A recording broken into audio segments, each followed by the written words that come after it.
Real analysis या वास्तविक विश्लेषण की इस क्लास में आप सबका स्वागत। मैं रफ़ीक अहमद। हम अनुक्रम पढ़ रहे हैं और अनुक्रम से संबंधित प्रॉब्लम्स सॉल्व कर रहे हैं जिनमें हम किसी दिए गए अनुक्रम को या सीक्वेंस को कन्वर्जेंट प्रूव करते हैं।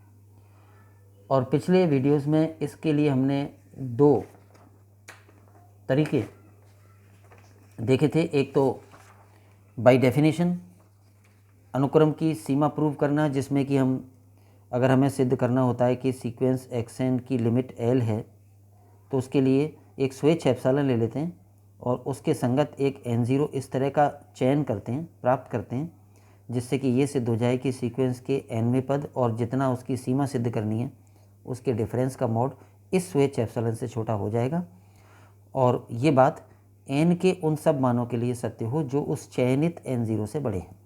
एक तो ये तरीका था अनुक्रम की सीमा प्रूव करने का, और दूसरा हमने बाय थ्योरम किया था कि अगर हम किसी सीक्वेंस के बारे में ये प्रूव कर दें कि वो एकदिष्ट वर्धमान है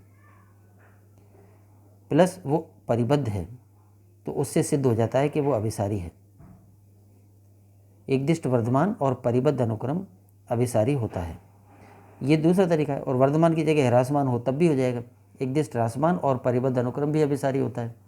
तो इस सेकंड वाले तरीके से हमने कल या इससे पहले वाले वीडियो में एक दो प्रॉब्लम सॉल्व की थी। आज भी हम यही तरीके से प्रॉब्लम सॉल्व कर रहे हैं सेकंड वाले से बाय थ्योरम। तो पहला एग्जांपल है, सिद्ध करो कि अनुक्रम xn अभिसारी है और ये भी सिद्ध करना है कि इस अनुक्रम की सीमा 2 और 3 के मध्य कुछ है। जहाँ पर अनुक्रम क्या है, अनुक्रम का nवां पद ये दे रखा है 1 + 1/n की power n for all n belong to capital N। तो ये सीक्वेंस दी हुई है और अब इसको पहले तो अभिसारी प्रूव करना है और फिर इसकी सीमा की भी बात करनी है। अभिसारी प्रूव करने के लिए हम यहाँ पर करेंगे दो बातें, एकदिष्ट वर्धमान और परिबद्ध। अगर हम इसमें अनुक्रम के प्रारंभिक पद निकाल के देखें, पहला, दूसरा, तीसरा, तो हम पाएंगे कि पद बढ़ते जा रहे हैं। उस समय ये पता लग रहा है कि वर्धमान होगा, तो फिर वर्धमान प्रूव करेंगे और परिबद्ध भी प्रूव करेंगे। लेकिन उसके लिए सीक्वेंस का ये जो पद है उसका थोड़ा सा रूप बदलना पड़ेगा।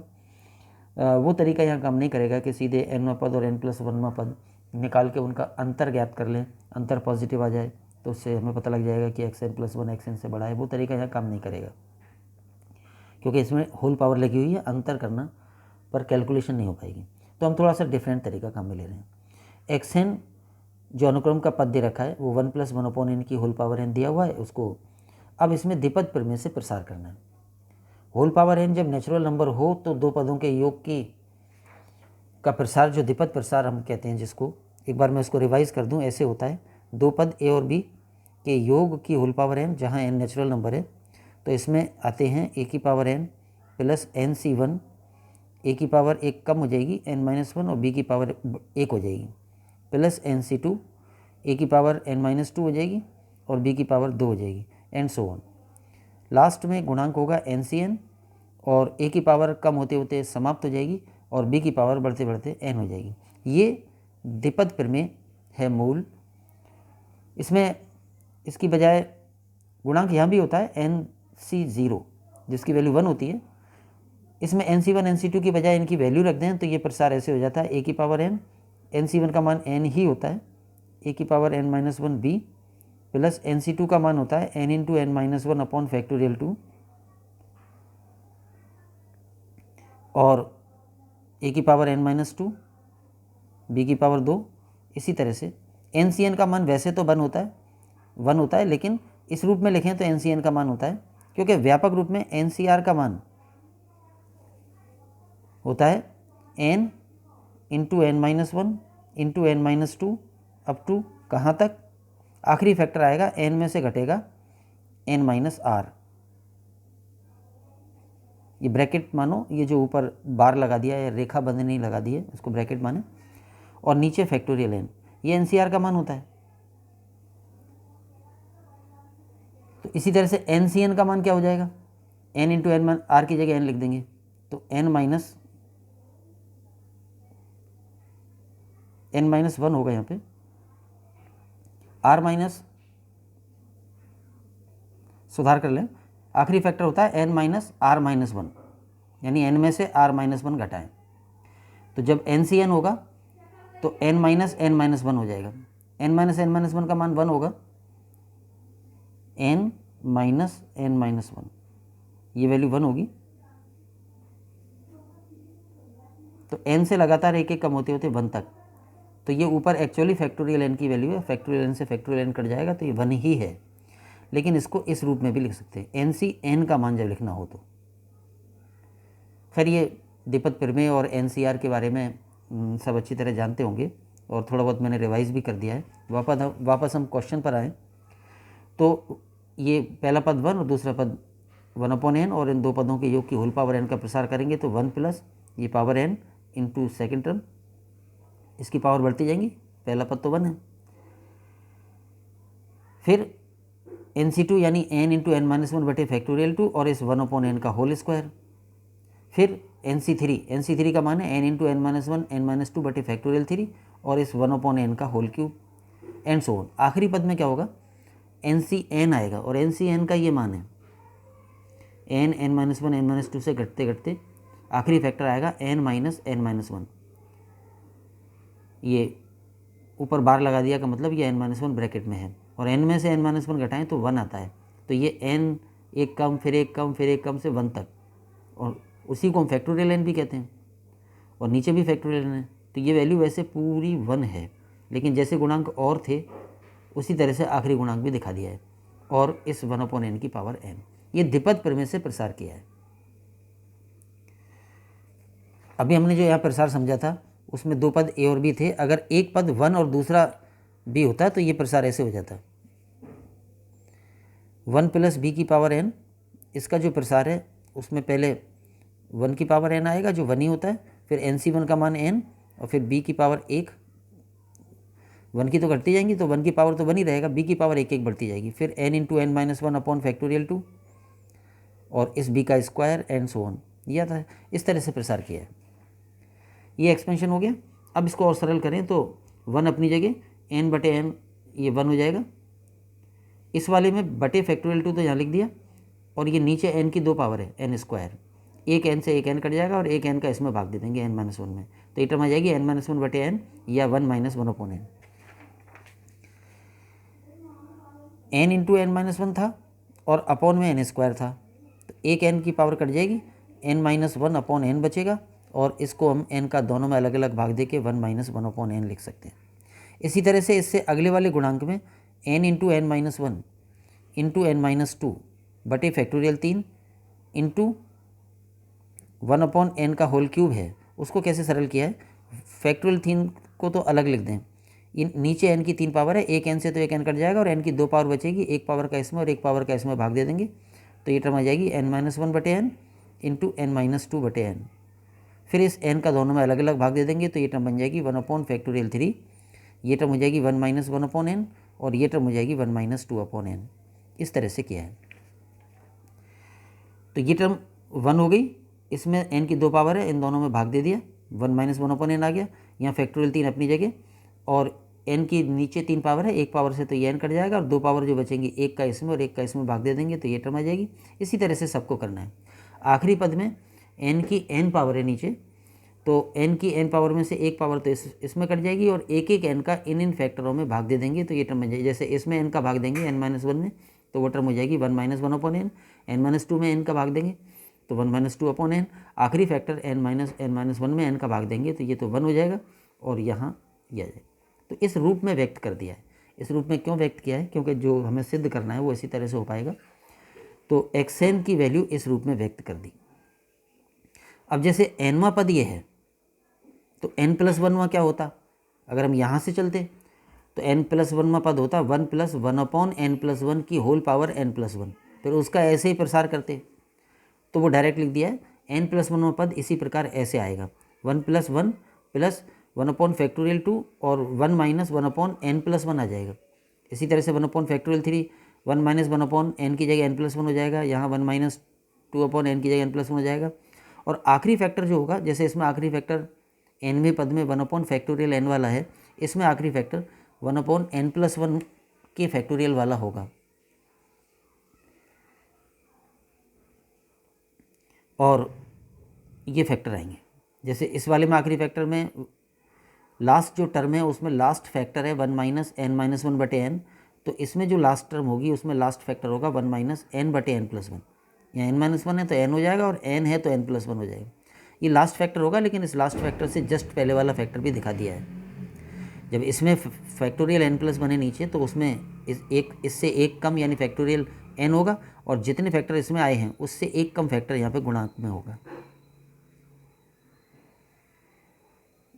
तो वो 1 अपॉन एन माइनस वन बटे एन प्लस वन हो जाएगा।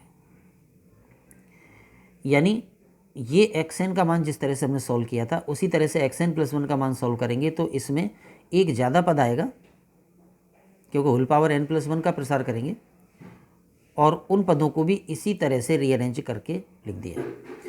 एक्स एन की वैल्यू ये हो गई समीकरण नंबर 1, और एक्स एन प्लस वन की वैल्यू ये हो गई समीकरण नंबर 2। अब हम प्रूव करें कि ये अनुक्रम एकदिष्ट वर्धमान कैसे है। तो उसके लिए यहाँ पर हम देख रहे हैं कि समीकरण 1 की राइट हैंड साइड और समीकरण 2 की राइट हैंड साइड को कंपेयर करें तो पहला पद पहले पद के बराबर है, दूसरा दूसरे के बराबर है, तीसरे को कंपेयर करें तो तीसरे पद इसका और तीसरा पद इसका, तो 1 अपॉन फैक्टोरियल 2 दोनों में सेम है। इसमें है 1 माइनस वन अपॉन एन और इसमें है 1 minus one upon N plus one. इन दोनों वैल्यूज़ में से कौन सी बड़ी होगी? 1 अपॉन एन और 1 अपॉन एन प्लस वन। क्या रिलेशन होता है? इसमें हर बड़ा है तो ये वैल्यू छोटी होगी। दोनों तरफ माइनस से मल्टीप्लाई कर दें तो माइनस 1 अपॉन एन छोटा हो जाएगा minus 1 upon N plus one से, क्योंकि नेगेटिव संख्या से मल्टीप्लाई करने पर इनइक्वलिटी का साइन चेंज हो जाता है। और अब दोनों तरफ 1 जोड़ दें तो 1 इधर और 1 इधर, तो ये सिद्ध हो जाता है कि 1 माइनस वन अपॉन फैक्टर और 1 minus one upon N plus one वाला फैक्टर, तो ये वाला बड़ा होता है। इसी तरह से 2 होता तो 2 भी आ जाता, 3 होगा तो 3 आ जाएगा। व्यापक रूप में 1 माइनस के अपॉन एन टाइप के फैक्टर से बड़ा होता है 1 माइनस के अपॉन एन प्लस वन वाला फैक्टर। तो अगर हम तुलना करें तो 1 माइनस वन अपॉन एन से 1 minus one upon N plus one बड़ा होगा, यानी ये बड़ा है, तो इस टर्म से ये टर्म बड़ी हो जाएगी। इसी तरह से यहाँ पर तुलना करें तो गुणांक तो सेम है, इस फैक्टर से ये फैक्टर बड़ा होगा, इस फैक्टर से ये फैक्टर बड़ा होगा। इसी तरह से आगे फैक्टोरियल एन वाले पद में तुलना करें तो इस फैक्टर से ये फैक्टर बड़ा है, इस फैक्टर से ये फैक्टर बड़ा है, इस फैक्टर से ये फैक्टर बड़ा है। तो एक तो ये कि समीकरण 1 की राइट हैंड साइड के प्रत्येक पद से समीकरण 2 की राइट हैंड साइड का संगत पद या तो बराबर है या बड़ा है। पहले से पहला बराबर है, दूसरे के दूसरा बराबर है, तीसरे से तीसरा बड़ा है, चौथे से चौथा बड़ा है, इस वाले से ये वाला बड़ा है। एक तो पहले से ही बड़े हैं, और दूसरी बात इसमें एक धनात्मक पद ज़्यादा भी है। समीकरण 2 में ये पूरा पद पॉजिटिव होगा और ये अधिक है। इसका मतलब समीकरण 2 की जो ये राइट हैंड साइड की वैल्यू है ये बड़ा मान है समीकरण 1 की राइट हैंड साइड की वैल्यू से। इसका मतलब एक्स एन प्लस वन की वैल्यू बड़ी है एक्स एन की वैल्यू से। ये पूरा बात यहाँ पे शॉर्ट में लिख दी है। समीकरण 2 की RHS यानी राइट हैंड साइड का प्रत्येक पद समीकरण 1 के RHS के संगत पद से बड़ा या बराबर है, तथा समीकरण 2 की राइट हैंड साइड में एक धनात्मक पद यानी आखिरी वाला पद अधिक भी है। इससे स्पष्ट है कि एक्स एन प्लस वन की वैल्यू एक्स एन की वैल्यू से यानी ये वाली वैल्यू इस वाली वैल्यू से बड़ी या बराबर है, और ये एकदिष्ट वर्धमान हो गया। वो बात जो यहाँ काम में ली थी कि इस फैक्टर से ये फैक्टर बड़ा क्यों होगा, इससे ये बड़ा होगा, वो बात हम शॉर्ट में यहाँ लिख दिया कि 1 माइनस के अपॉन एन टाइप के फैक्टर से 1 माइनस के अपॉन एन प्लस वन वाला फैक्टर बड़ा होता है के उन मानों के लिए जो 1 से एन माइनस वन तक है। ये एकदिष्ट वर्धमान हो गया। और जो जैसा कि हमने पिछले वीडियोज़ में भी एग्जाम्पल्स में बात देखी है कि जो एकदिष्ट वर्धमान हो जाता है इसका मतलब उसका पहला ही पद सबसे छोटा है, उसके बाद पद बढ़ते चले जाएंगे, तो पहला पद उसका लोअर बाउंड हो जाता है और वो अनुक्रम निम्न परिबद्ध भी होगा। तो एकदिष्ट वर्धमान हो गया और निम्न परिबद्ध हो गया। इसके बाद हम आए ऊपरी परिबद्ध पर। तो वापस एक्स एन की जो वैल्यू हमने ऊपर सॉल्व की थी प्रसार करके वो लिख दी। हम सिद्ध करना चाह रहे हैं कि एक्स एन किसी अचर संख्या से छोटा या बराबर है, तो उसके लिए यहाँ थोड़े से चेंजेस करने पड़ेंगे, और वो यह है कि एक्स एन की ये वैल्यू जो है इसमें first term as it is रख दी, सेकंड टर्म भी एज इट इज़ रख दी, फैक्टोरियल 2 अपनी जगह, और इस factor 1 minus one upon N से उसकी जगह उससे बड़ा मान 1 रख दिया है। हम जानते हैं कि 1 माइनस 1/n, यानी 1 में से कुछ घट रहा है, 1 से छोटी संख्या या बराबर संख्या घट रही है, तो इससे ऑलवेज 1 बड़ा होता है। 1 माइनस 2/n, 2/n, इससे भी 1 बड़ा होता है, ये 1 से छोटी संख्या है। तो 1 माइनस 1/n के स्थान पर उससे बड़ा मान 1 रख दिया, इस वाले में 1 माइनस 1/n के स्थान पर उससे बड़ा मान 1 रख दिया, इस वाले फैक्टर की जगह भी इससे बड़ा मान 1 रख दिया, एंड सो ऑन। ये जितने भी फैक्टर थे 1 माइनस 1 समथिंग वाले, समथिंग अपॉन n वाले, इन सब की जगह इनसे बड़े मान 1 रख दिए। उससे ये होगा कि इस स्टेप से ये स्टेप बड़ा या बराबर हो जाएगा। बराबर केवल तब होगा जब इसमें n इतना छोटा हो कि इसमें 2 ही पद हों, तो ये 2 के 2 ही रह गए तो बराबर होगा, और ज़्यादा होंगे तो ये बड़ा ही होगा। खैर उससे फ़र्क नहीं पड़ता बड़ा हो या बराबर हो, परिबद्धता या अपर बाउंड लाने के लिए बड़ा या बराबर सिद्ध करना भी काफ़ी है, ओनली बड़ा ही सिद्ध करें वो ज़रूरी नहीं है। तो ये हमने इन फैक्टर्स की जगह इनसे बड़ी वैल्यू 1 रख दी, इससे ये पद पिछले पद से बड़ा या बराबर हो गया। अब और 1 तो हटा दो, इंटू 1, तो ये टर्म हो गई 1 अपनी जगह, 1 अपनी जगह, ये टर्म ओनली 1/2 हो गई, ये टर्म ओनली 1/3 हो गई, ये टर्म 1 इंटू 1 इंटू 1 वो तो 1 हो जाएगा, 1/n हो गई। यहाँ तक आ गई, ये वैल्यू xn से बड़ी या बराबर होगी। अब एक और चेंज कर रहे हैं, और वो चेंज ये है कि अगर हम 2 की पावर समथिंग पूर्णांक, धन पूर्णांक और धन पूर्णांक का फैक्टोरियल, इसमें तुलना करके देखना चाहें कि कौन बड़ा होता है, तो रिलेशन ये बनता है कि 2 की पावर कोई भी फैक्टोरियल बड़ा या बराबर होता है 2 की पावर n-1 से। इसको वेरीफाई करके देख सकते हैं, जैसे n बराबर 1 रखें तो ये वैल्यू तो कितनी आएगी, 2 की पावर 0 1, और ये वैल्यू कितनी आएगी 1 का फैक्टोरियल वो की 1, तब तो ये और ये बराबर होंगे n बराबर 1 के लिए। n बराबर 2 के लिए देखें तो ये वैल्यू तो आएगी 2, और ये वैल्यू आएगी फैक्टोरियल 2 का मान 2 होता है, तब भी बराबर होगा। n बराबर 3 तो ये आ जाएगी 2 की पावर 2 यानी 4, और ये आ जाएगी फैक्टोरियल 3 यानी 6, तब ये बड़ा हो जाएगा। n बराबर 4 तब ये 2 की पावर 3 यानी 8 होगा, और ये फैक्टोरियल 4 यानी 24 होगा, एंड सो ऑन। अब देख सकते हैं कि 2 की पावर n-1 और फैक्टोरियल n की तुलना करें तो हमेशा फैक्टोरियल n 2 की पावर n-1 से बड़ा या बराबर होता है। शुरू के 2 मानों के लिए तो बराबर होता है, और बाकी के मानों के लिए ये बड़ा ही होता है। इस बात का उपयोग कर रहे हैं।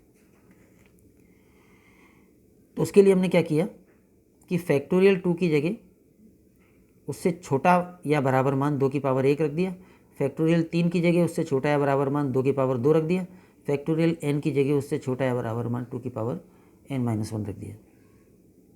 और इस बात को हमने यहाँ लिख भी दिया है, फैक्टोरियल n बड़ा या बराबर होता है 2 की पावर n-1 से, n के सभी में, यानी जितने का फैक्टोरियल है उससे एक कम 2 की पावर लगा दो तो वो वैल्यू कम या बराबर होती है। जैसे 3 का फैक्टोरियल है तो 2 की पावर 2 आ जाएगी, n का फैक्टोरियल है तो 2 की पावर n-1 हो जाएगी। तो ये जो नीचे हर में राशियाँ थी उनके स्थान पर हमने उससे छोटी या बराबर वैल्यूज़ रख दी हर में, इसलिए ये वैल्यू पिछली वैल्यू से बड़ी हो जाएगी, क्योंकि हमने हर में कमी कर दी है, कहीं पे बराबर रखा कहीं पे कमी कर दी। इससे ऐसा क्यों कर रहे हैं, हम इस पूरे पद को जोड़ना चाहते हैं, और इस तरह की फैक्टोरियल की सीरीज का जोड़ने का कोई तरीका नहीं है। अगर ये गुणोत्तर श्रेणी में कन्वर्ट हो जाए तो हम इसको जोड़ सकते हैं। तो हमने इसके एग्जैक्टली तो गुणोत्तर श्रेणी नहीं आएगी, लेकिन इससे बड़ा मान एक गुणोत्तर श्रेणी आ गई। फैक्टोरियल्स की बजाय 2 की पावर्स में वैल्यू रखने पर ये गुणोत्तर श्रेणी बन जाएगी। हम देख रहे हैं कि ये पहला पद तो अलग, इसके बाद 1, 1/2, 1/2 का स्क्वायर, 1/2 की पावर n-1, ये गुणोत्तर श्रेणी बन गई, जिसमें पहला पद 1 है और सार्वनुपात या कॉमन रेशियो 1/2 है, और पदों की संख्या हो जाएगी ये कुल n। दूसरे पद में 1 पावर है, यानी जहाँ 1 पावर है वो दूसरा पद है, जहाँ 2 पावर है वो तीसरा पद है, तो जहाँ n-1 पावर है वो nवां पद होगा। तो ये टोटल n टर्म्स हैं। तो ये गुणोत्तर श्रेणी बन गई है। गुणोत्तर श्रेणी जब बन गई तो गुणोत्तर श्रेणी के n पदों को जोड़ सकते हैं। गुणोत्तर श्रेणी के n पदों के योग का सूत्र होता है प्रथम पद इंटू 1 माइनस सार्वनुपात की पावर n बटे 1 माइनस सार्वनुपात। ये जो गुणोत्तर श्रेणी के n पदों के योग का सूत्र होता है वो इस पे लगा दिया। तो पहला पद तो 1 अलग, और ये जो ब्रैकेट में पद हैं ये गुणोत्तर श्रेणी बना रहे हैं। तो ए यानी 1, प्रथम पद तो 1 है तो वो तो 1 हो जाएगा, 1 माइनस आर की पावर एन, यानी 1/2 की पावर एन, क्योंकि इसका आर 1/2 है, और नीचे 1 माइनस आर। और सरल कर लें, 1 अपनी जगह, नीचे 1 माइनस 1/2, 1/2 हो जाएगा, वो ऊपर आके 2 हो जाएगा, और ये 1 माइनस 1/2 की पावर एन लिख दें इसको। अब ये जो फैक्टर है ये 1 माइनस समथिंग है, 1 से कम है, 1 में से कुछ धनात्मक 1 से छोटी धनात्मक संख्या घट रही है, तो ये फैक्टर 1 से कम होता है, तो इस पूरे फैक्टर की जगह इससे बड़ा मान 1 रख दिया, तो इस वैल्यू से ये वैल्यू और बड़ी हो जाएगी। 1 माइनस 1/2 की पावर एन 1 से छोटा होता है, तो इस पूरे फैक्टर की जगह 1 रख दी, और अब ये वैल्यू 3 हो गई, तो ये मान, मूल मान जो लेफ्ट हैंड साइड थी xn, उससे बड़ा होगा। तो यहाँ सिद्ध हो गया कि xn 3 से बड़ा है, यानी अनुक्रम के सभी पद 3 से, xn 3 से छोटा है, यानी 3 xn से बड़ा है, यानी अनुक्रम के सभी पद 3 से छोटे हैं। इसका मतलब 3 इस अनुक्रम का अपर बाउंड है, और ये अनुक्रम अपर बाउंडेड या ऊपरी परिबद्ध हो गया। एकदिष्ट वर्धमान हो जाने के कारण निम्न परिबद्ध पहले हो चुका था, और अपर बाउंडेड ये अब हो गया। इस तरह से हम कह सकते हैं कि अनुक्रम परिबद्ध है। तो हुआ ये कि एक तो हमने इस सीक्वेंस का जो nवां पद जैसा दे रखा था उसका रूप बदलना पड़ा द्विपद परिवर्तन से प्रसार करके, और एकदिष्ट वर्धमान प्रूव करने के लिए हमने xn की वैल्यू और xn प्लस 1 की वैल्यू में केवल तुलना करके बता दी है कि xn प्लस 1 की वैल्यू बड़ी क्यों है। और ऊपरी परिबद्ध सिद्ध करने के लिए हमने अनुक्रम के nवें पद का जो मान था उसमें इस तरह से परिवर्तन किए ताकि वो गुणोत्तर श्रेणी बन जाए तो जुड़ जाए।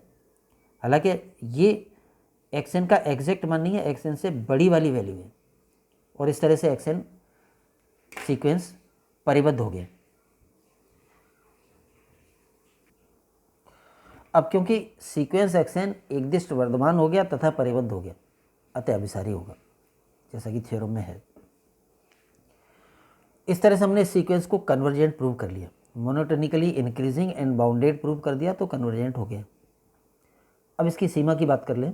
एक बात तो ये कि यह अनुक्रम एकदिष्ट वर्धमान है, और एकदिष्ट वर्धमान होता है तो प्रथम पद से सारे पद बड़े या बराबर होते हैं, और प्रथम पद कितना होता है, xn बराबर था 1 प्लस 1/n की होल पावर n, तो n बराबर 1 रखने पर पहला पद क्या आएगा, 1 प्लस 1/1 की होल पावर 1, ये वैल्यू 2 हो जाएगी, यानी इस अनुक्रम का पहला पद 2 है, और आगे वाले सारे पद दूसरा, तीसरा, चौथा, पाँचवा सभी पद प्रथम पद से बड़े या बराबर होंगे।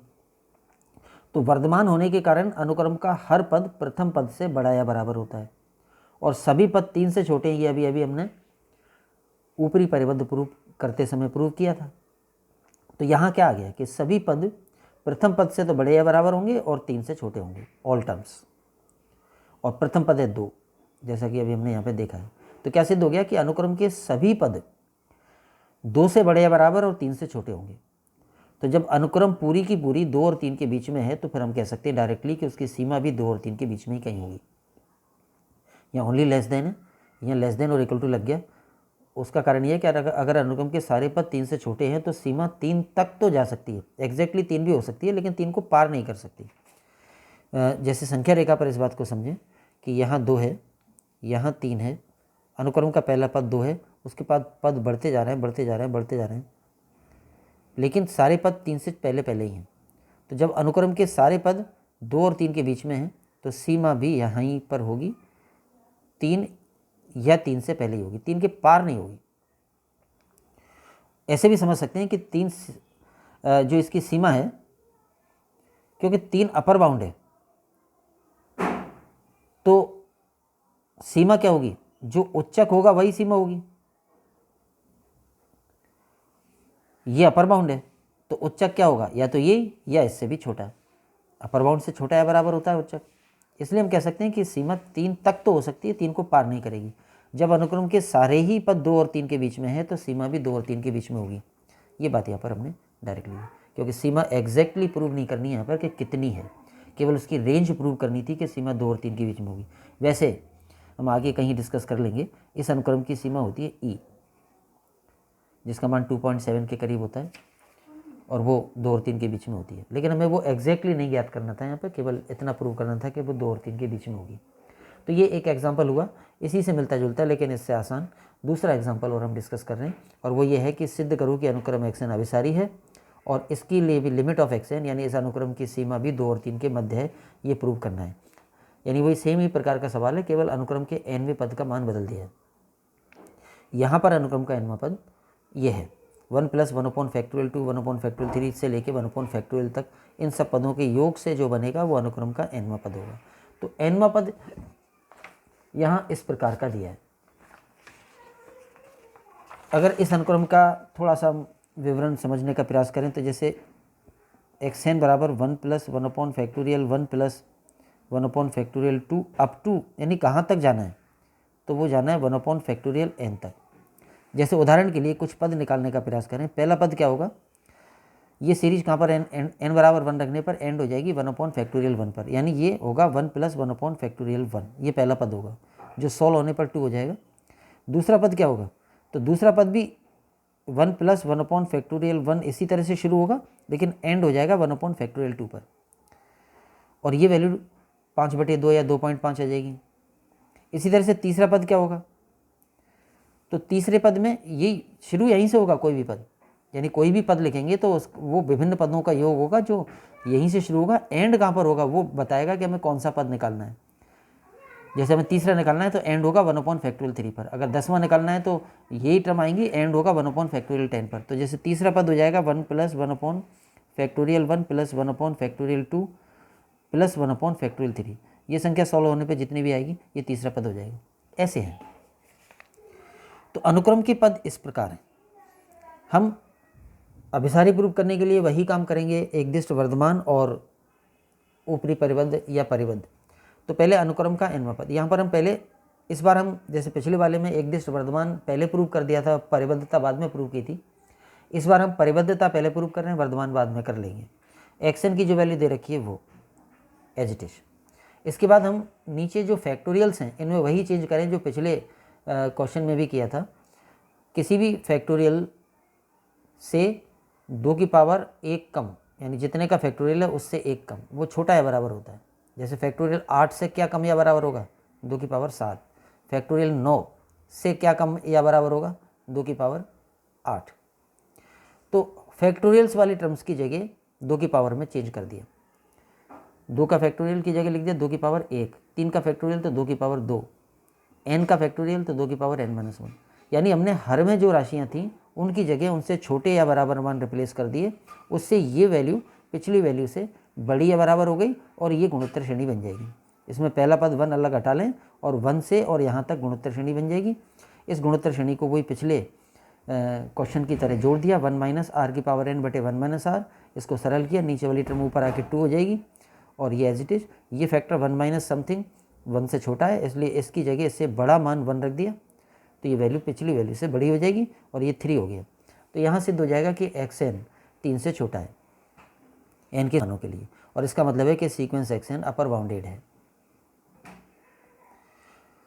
इसके बाद एकदिष्ट वर्धमान पर आए तो xn का जो मान हमें दे रखा है वो, फिर n, ये तो nवां पद हो गया, n + 1वां पद निकालें तो n + 1वां पद क्या होगा, 1 + 1/(1) + 1/(2), इस तरह से चलते जाएंगे और आखिरी एंड होगा 1/(n+1) पर, ये आखिरी पद होगा n+1वें पद में। इसे जस्ट पहले वाला भी दिखा दिया है। तो अब अगर राइट हैंड साइड की तुलना करें xn का मान और xn+1 का मान, तो यहाँ से यहाँ तक तो इसमें भी है और इसमें भी है, इसमें एक पद ज़्यादा है जो पॉजिटिव है।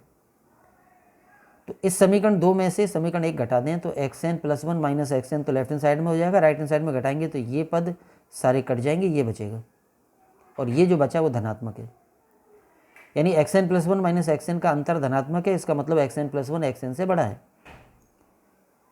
ये हो गया एकदिष्ट वर्धमान, स्पेशली निरंतर वर्धमान भी हो गया, लेकिन कॉमन वर्ड हम एकदिष्ट वर्धमान यूज़ कर सकते हैं जनरलाइज्ड रूप में। तो सीक्वेंस एकदिष्ट वर्धमान हो गया, और ये हम कई बार कर चुके हैं कि जो एकदिष्ट वर्धमान है तो वो निम्न परिबद्ध तो होगा ही। निम्न परिबद्ध ये अब हो गया, ऊपरी परिबद्ध पहले हो गया और एकदिष्ट वर्धमान भी सिद्ध हो गया। तो सीक्वेंस xn एकदिष्ट वर्धमान और परिबद्ध है, ये दोनों बातें हो गई, और एकदिष्ट वर्धमान और परिबद्ध हो तो अभिसारी होता है। तो इस तरह से प्रूव हुआ कि ये सीक्वेंस कन्वर्जेंट है। रही बात लिमिट की, तो लिमिट के बारे में पिछले क्वेश्चन की तरह ही यहाँ पे लिख सकते हैं। अनुक्रम के सभी पद प्रथम पद से बड़े या बराबर होंगे क्योंकि वर्धमान है, और सभी पद 3 से छोटे होंगे जैसा कि अभी सिद्ध किया था। प्रथम पद इसका कितना होगा, वो होगा 1 + 1/(1) जिसका मान 2 होगा, तो x1 की जगह 2। तो अनुक्रम के सभी पद 2 और 3 के बीच में हो गए, अतः सीमा भी 2 और 3 के बीच में होगी। तो ये 2 क्वेश्चंस हमने यहाँ पे किए हैं, 2 एग्जाम्पल कह लो या क्वेश्चंस कह लो, जिनमें कि एकदिष्ट वर्धमान और परिबद्ध प्रूव करके हमने सीक्वेंस को कन्वर्जेंट प्रूव किया है और उसकी सीमा के बारे में रेंज लिखी है। और जो एकदिष्ट वर्धमान या परिबद्ध प्रूव करने के लिए क्या तरीके काम में लिए, वो क्वेश्चन टू क्वेश्चन डिफ़र करते हैं।